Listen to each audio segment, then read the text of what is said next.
Well, as Tara told us about earlier, the fight over Obamacare has moved on to the Senate, but the nation's health care costs march forward. According to a journal called Health Affairs, the estimate for the nation's health care spending will grow by an average of 6.2% over the next decade. Now, that's a little lower than typical annual increases in health care spending, but it projects to amount to a fifth of gross domestic product by 2022. You can see this chart in front of you that shows total health care expenditures could reach over $5 trillion by that time.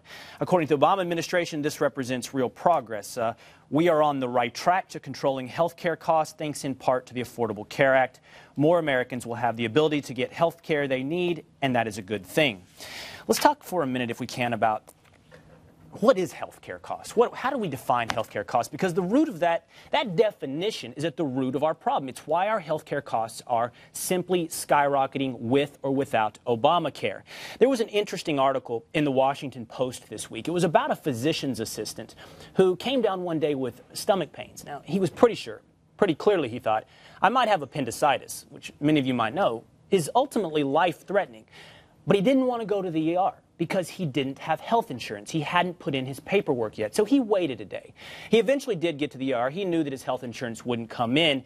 So as he was going through the procedures and the tests, the doctors at the hospital insisted that he have an appendectomy, that he had surgery. Well, because he was a physician's assistant, he knew a thing or two about appendicitis. He said, you know, I've read a study out of Sweden that suggests that you can treat appendicitis with antibiotics. I'd like to talk about that. And they said, we don't want to hear anything about Sweden. We don't want to hear anything about your 77% success rate. In the United States, we operate. He said, I can't afford it. I'm not going to be able to afford this. He had his argument with doctors. Ultimately, he pulled the IVs out of his arm and left the hospital. The physician that he worked for gave him antibiotics. Within 4 days, he was back at the yoga class. Now, we all have experiences like this. I'll share with you a short one of mine. It's the second time I've told this story today. It's always awkward on how much do we share with each other. I'll tell you this. 3 years ago, when my son was a month shy of turning 3, he pulled a crock pot off of a counter in the kitchen, and he suffered third-degree burns over 7% of his body. He was in the hospital for over 3 weeks. Burn treatments are not pleasant. He ultimately had a skin graft. They pulled the skin from the top of his head and sewed it onto his arm. It was tough for our family. Many people go through worse. People have children that they lose.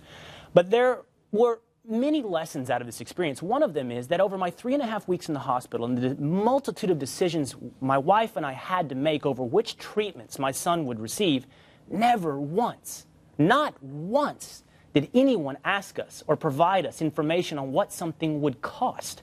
And when we asked, is this costing me? When a pediatrician visited, am I going to receive a bill for this? We were looked at absurdly. Why would you wonder about that? Almost like you're a bad parent. The answer, by the way, is because bankruptcy also impacts my family. And I didn't know at the end of this process if my bill, I had health insurance, but not excellent health insurance. I honestly did not know if my bill would be $5,000 or $500,000. Not only did I not know that, the doctors didn't know that.